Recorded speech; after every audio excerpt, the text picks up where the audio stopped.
Russia Ukraine സംഘർഷം തുടങ്ങിയതിനു ശേഷം ഏറ്റവും വലിയ വ്യോമാക്രമണങ്ങളിൽ ഒന്നായി കണക്കാക്കപ്പെടുന്ന സംഭവമാണ് അടുത്തിടെ നടന്നത്.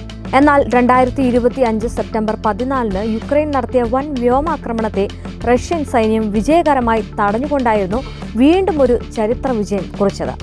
ഈ ഒരു ആക്രമണത്തിൽ തന്നെ 361 ഡ്രോണുകളും ഗൈനൈറ്റ് ബോംബുകളും അമേരിക്കൻ നിർമ്മിത ഹിമാർസ് മിസൈലും ഉൾപ്പെട്ടിട്ടുണ്ടായിരുന്നു.